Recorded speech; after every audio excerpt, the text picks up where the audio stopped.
안녕하세요. 반갑습니다. 저는 심장내과 심혈관 중재술 파트에서 근무하고 있는 안철민 교수고요. 제가 폐동맥 고혈압은 전문이 아닌데 굉장히 우연하게 지금 폐동맥 고혈압과 관련된 시술이 최근에 국내에 도입이 되면서 제가 혈관 시술을 하는 입장에서 제가 이 병원에서 제가 이 폐동맥 고혈압에 관련된 시술을 맡게 됐어요. 그래서 지난 5월 달에 그 일본의 오카야마에서 한 1,500개 정도의 시술을 했던 일본 시술자한테 가서 그 시술을 같이 좀 공유를 하고 이제 다시 들어와서 지금까지 한 9명의 환자를 한 30번 정도 이렇게 치료를 하면서 굉장히 좋은 효과를 봤기 때문에 아마 오늘 이 시술에 대해서 좀 소개를 해드리고 말씀을 드리게 돼서 제가 여기 강의를 맡게 됐고요. 그 난치성 질환이기 때문에 여러 가지 마음적으로 어려운 부분들이 있을 거라고 생각이 드는데 하지만 이게 치료 부분이 힘든 과정이 있지만은 제 개인적으로는 그렇게 말씀드리고 싶어요. 사실은 이게 난치성 질환인 것 같지만 사실은 마음이 치료되지 못하는 것이 더 난치성이죠, 사실은. 그래서 저도 개인적으로 심장내과 의사가 된 것이 제 아이가 그 선천성 심장병으로 태어나서 제가 심장 의사가 됐어요. 저도 사실 한 달 만에 애를 잃을 뻔했는데 수술을 해서 다행히 살아났고, 그래서 저도 우연하게 심장 의사가 됐거든요. 그래서 뭐 다른 사람들 얼굴이 멀쩡해 보여도 사실은 다 사연이 있고 다 아픔이 있습니다. 그러니까 너무 본인의 진단에 대해서 너무 어려워하지 마시고요. 마음이 어려운 분들, 마음이 해결 안 되는, 최근에 국가 사태를 봐도 마음이 해결 안 되는 것이 훨씬 더 난치성이라고 생각합니다. 제 개인적으로. 그래서 희망을 가지시고 치료받으시고 기쁜 마음으로 지내시는 게 오히려 병이 있어도 더 건강한 삶일 수 있습니다. 그래서 그렇게 공면을 드리고 제 말씀을 드리도록 할게요.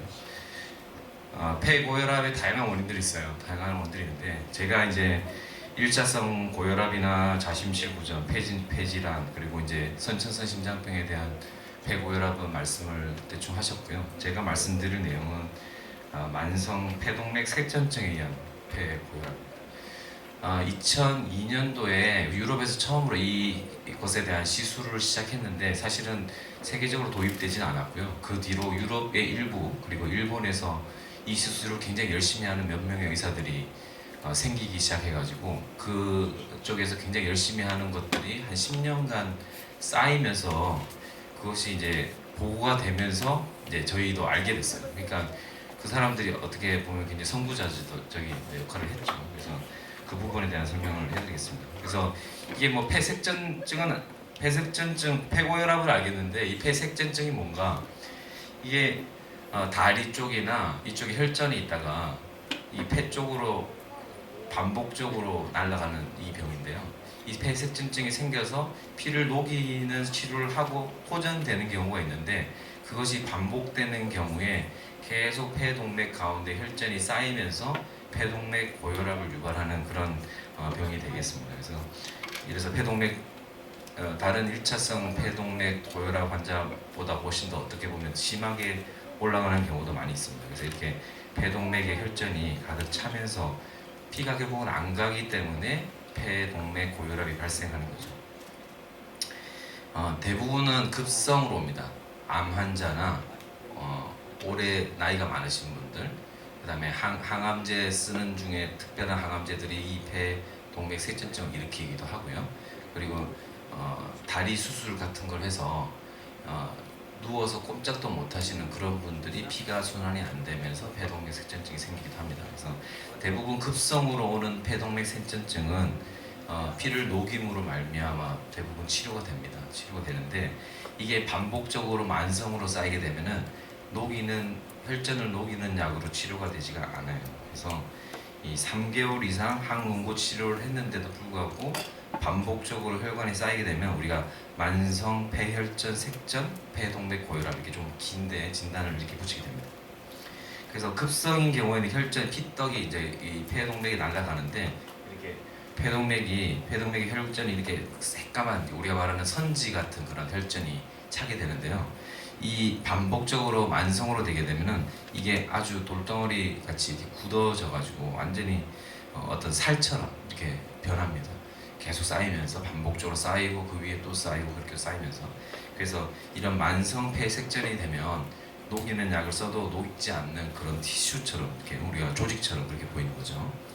그게 뭐 얼마나 폐동맥 고혈압에서는 한 2% 정도 해당된다고 돼 있는데 실제로 아까 말씀하셨던 5천 명 정도면 굉장히 적지 않은 숫자가 어떻게 보면 혈전성 폐동맥 고혈압일 수 있기 때문에 이 부분에 대한 진단이 우리나라에서는 사실은 한 2년 전 정도부터 이렇게 어떻게 보면 본격적으로 진단을 하자 이렇게 되기 시작했어요. 사실 본격적으로 진단이 잘 안 됐던 동 중에 하나입니다. 그래서 물론 이제 폐고혈압 전문으로 보시는 선생님들은 이게 병원 중에 하나라는 걸 알고 계시긴 한데 치료적인 부분도 많이 재현돼 있고 그리고 의사들 자체가 이 혈전성 폐고혈압 자체를 잘 모르기 때문에 사실은 거의 한 2년 전부터 이슈화되기 시작했어요. 그래서 치료는 올해 처음으로 시작하게 됐고 세 개 병원에서 지금 아산, 삼성, 저희 이렇게 세 군데에서 지금 치료를 하고 있습니다. 그래서 세 군데 비슷하게 지금 치료들이 진행되면서 의사들끼리 모여서도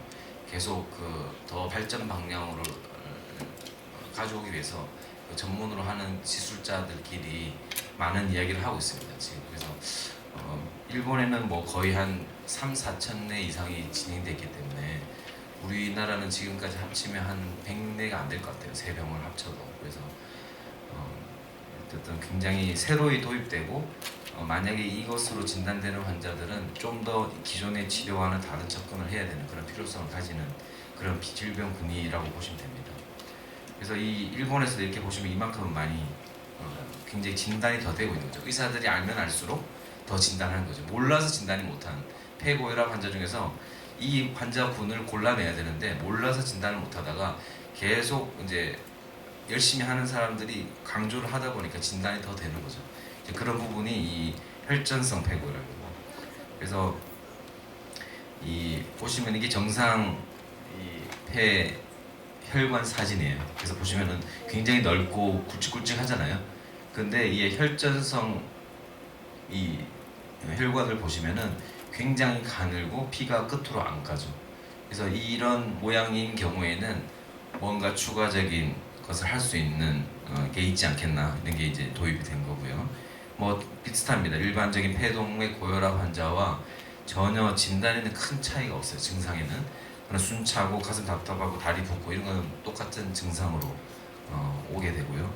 일반적으로는 이 항응고요법을 유지를 하면서 이 폐혈관의 앞쪽 큰 혈관 쪽에 쌓여 있는 혈전은 수술적으로 걷어내는 게 원칙입니다. 치료 원칙. 그래서 만약에 혈전이 수술이 가능한 부위에 있는 경우에는 힘들지만 가슴을 열고 혈전을 걷어내서 큰 돌멩이를 없애서 피가 가도록 하는 게 첫 번째 치료 원칙입니다. 그래서 이렇게 혈전이 차 있으면 이렇게 절개를 해서 혈전을 제거하는 것 이게 이제 치료의 첫 번째 원칙이고요. 그러면 그런 치료에 누구나 이렇게 혈전을 걷어내면 이렇게 많은 혈전들이 걷어내지죠. 그래서 이 부분에 대한 것도 아직 우리나라의 심장혈관 수술을 하는 의사들이 많은 경험을 갖지 못한 쪽이라고 보시면 돼요. 이게 굉장히 참 어려운 부분인데 미국에서도 요번에 이제 이 전문을 하는 의사들을 만났어요. 최근에 한 달 전에.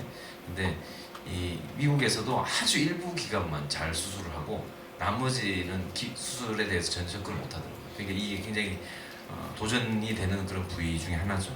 그래서 이렇게 혈전을 잘 걷어내면은 그다음부터 증상이 굉장히 좋아질 텐데 이 혈전을 걷어내지 못하는 경우에는 그냥 이 아무리 폐동맥 고혈압을 낮추는 약을 먹어도 피가 안 가기 때문에 이 고혈압이 좋아질 수가 없는 그런 상태겠죠. 그래서 우리가 수술한 증명이 뭐 수술 장면을 다 보여드릴 수는 없고, 이 수술한 걸 보시면 이렇게 수술을 폐를 절개해서 그 안에 있는 혈전을 이렇게 걷어낸 걸 볼 수 있습니다. 그러면 혈전 수술로 완치가 다 가능하냐? 이게 아니기 때문에 이제 제가 오늘 말씀드리는 거죠. 지금 보시면 이 근위부 쪽에, 그러니까 큰 혈관 가까이에 있는 혈전들은 걷어낼 수가 있는데, 이게 말초 쪽으로 다 흩어져 있는 이 혈전들은 걷어낼 수가 없기 때문에 이 부분은 수술을 자체를 할 수가 없어요. 그래서 이런 경우에는 결국은 우리가 지금 말씀드린 폐동맥 풍선 확장술을 사용합니다. 그래서 이 시술을 시작하면서 저도 처음에 일본에 다녀오면서 약간 좀 긴가민가 했어요. 지금 이게 효과가 얼마나 있을까 이게 생각을 하면서 그쪽에서 강조를 하는 부분을 잘 이야기를 듣고 와서 시술을 시작했는데 생각보다 환자분들이 굉장히 많이 호전이 돼서 제가 오늘 소개드리게 된 거예요. 그래서 뭐 결국은 별건 아닙니다. 여기 보면 혈전이 차 있는 혈관을 철사줄을 통과시키고 거기다 풍선으로 살짝만 넓히는 거예요. 완전히 넓히는 게 아니라 살짝만 넓혀서 피만 가게끔 해주는 그런 시술입니다. 그러면 피가 가면서 먼 쪽에 있는 혈관들이 확장되면서 폐동맥 고혈압이 떨어지는 그런 시술이 되겠고요. 여기서도 이제 일본에서도 많은 경험을 가지기 전까지 합병증들이 굉장히 많아서 만약에 초기에 시작했으면 합병증이 굉장히 많았을 텐데 거기서 합병증을 다 경험한 것들을 듣고 왔어요. 그래서 이렇게 하면 안 되고 이렇게 해야 된다 이렇게 이야기를 거기서 한 1000회 이상을 하고 나서 이제 다 기준점을 만들어 놨더라고요. 그래서 자 어떻게 보면 참 감사하다는 생각이, 일본 사람이지만 참 먼저 그렇게 도전적으로 한 것 때문에 많이 배워와서 되게 감사하게 생각을 했어요. 왜냐면 제가 만약에 처음부터 경험을 했으면 환자를 잃기도 하고 또 환자를 또 좋아지기도 하고 이런 걸 반복하면서 어떤 방법을 개발을 했을 텐데 이미 그런 경험을 다 하고 나서 저희한테 알려줬어요. 아주 친절하게 알려줬고, 그래서 처음에는 이런 혈관을 큰 풍선으로 했대요. 좁아진 혈관을 크게 풍선을 열면은 잘 피가 가겠지. 그리고 풍선을 크게 했더니 피가 한꺼번에 확 가면서 출혈로 굉장히 많은 환자를 잃었어요. 거기서.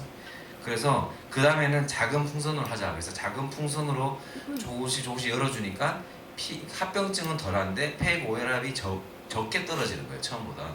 그래서 결국 그 사람들이 작은 풍선으로 최대한 많은 혈관을 열어주자 이런 방법으로 돌렸더니 효과가 굉장히 좋더라.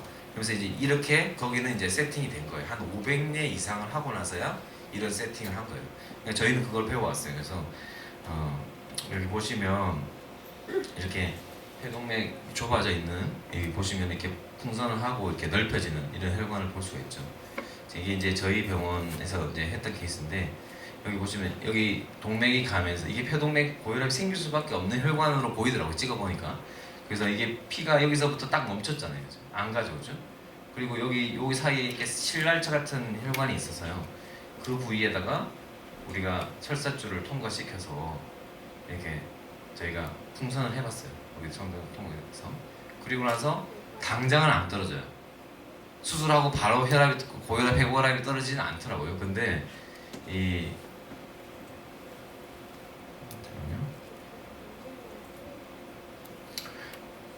여기서 이제 치료하기 전에 아까 보여드렸던 것이 요혈관이었어요. 지금 이제 파일이 좀 커서 천천히 돌아가는데 이제 한 달간 치료를 하고 그 다음에 이제 다시 입원을 하는, 반복적으로 하는데 이 치료 과정이 좀 그렇습니다. 여기 보시면 이 혈관이 이 풍선을 해서 한두 달 뒤에 찍어보니까 이렇게 많은 혈관이 여기 있는 거예요. 숨어 있는 거죠, 그렇죠? 여기 혈전이 입구에서 다 틀어막고 있어가지고 이걸 넓혀주니까 이렇게 크게 혈관이 커지면서 거의 폐동맥 고혈압이 100 정도에서 한 50 이하로까지 떨어졌어요. 이 환자는. 그러면서 거의 약물 쓰지 않으면서도 집에서 산소 쓰고 계셨던 분이었는데 산소 떼고 장 보러 갈 정도까지 됐습니다. 그래서 지금 이제 치료 과정으로 볼 때는 굉장히 아주 드라마틱하게 호전되는 걸 봤고, 저희도 사실 깜짝 놀랐어요. 이런 시술이 생각도 못했던 시술이었는데 어쨌든 이런 시술이 도입이 되면서 도움을 드릴 수가 있게 돼서, 한 분만 보여드리면은 아까 말씀드렸죠. 똑같은 증상 오셨어요. 폐동맥 고혈압 환자가 오셨고요. 여기 굉장히 많이 부어서 오신 상태예요. 산초 수치가 83%밖에 안 됐었고요. 6부는 보행을 아예 할 수도 없는 그런 상태였습니다. 그래서 결국은 만성 혈전성 폐동맥 고혈압으로 여러 가지 진단 가운데 진행이 됐고요. 다시 보여드릴게요.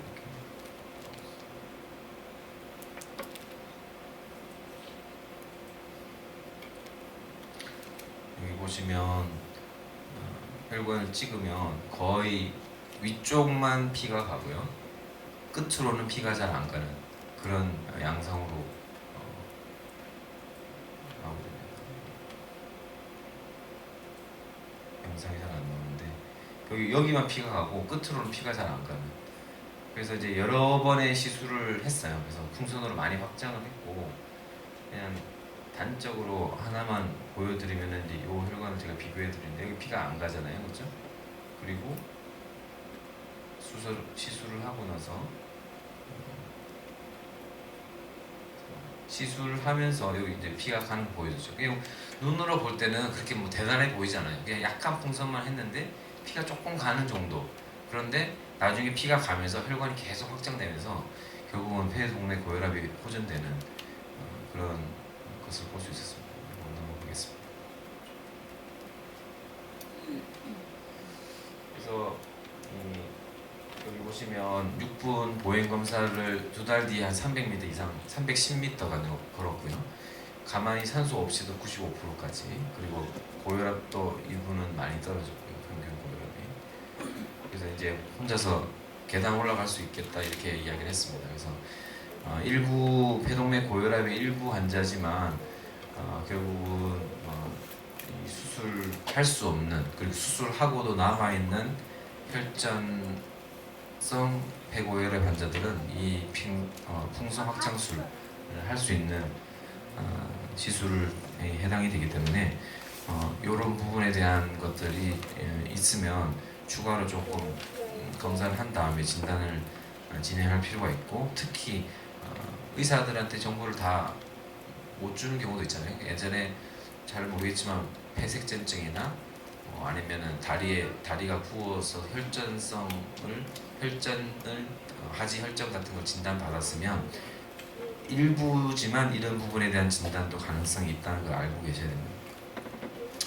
아마 그쪽 이런 모임들에서는 이런 부분에 대한 이야기가 있으셨을 거예요, 아마. 그래서 그리고 이제 이 시술의 좀 단점은 한 번으로는 안 되고요. 한 번 입원해서 오른쪽 한 번, 5일 뒤에 왼쪽 한 번 이렇게 시술한 다음에 퇴원하고 다시 한 달 뒤에 입원해서 양쪽을 한꺼번에 하고 또 한두 달 뒤에 한 번 더.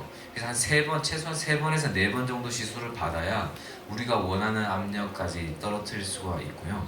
하면서 의사도 마찬가지지만 환자도 이게 방사선을 엑스레이를 계속 맞으면서 시술을 받기 때문에 시간이 좀 많이 걸려요. 왜냐면 심장 혈관은 저희가 많이 치료해도 2개, 3개 이렇게 치료하거든요. 근데 이 폐동맥은 양쪽이 10개인데 10개에서 가지가 3개씩 나가기 때문에 결국 한 30군데씩, 오른쪽 30군데, 왼쪽 30군데 이렇게 굉장히 많은 가지를 저희가 치료해야 되기 때문에 의사도 굉장히 방사선 많이 맞고 환자분도 방사선 맞습니다. 그래서 그런 부분이 약간 단점인데 그거 부분에 대한 거는 좀 더 이제 시술이 좀 더 나아지면 조금씩 줄일 수 있는 부분이라고 생각이 듭니다. 그래서 그렇게 진행을 하고 있어서 일단은 혈전성으로 판단되는 또 그 부분에 대한 진단이 안 된 부분들은 이렇게 혈전성으로 진단을 해서 수술 쪽도 생각해 볼 수 있는 부분이 있다는 거 알고 계시도록 오늘 정보를 드리고요.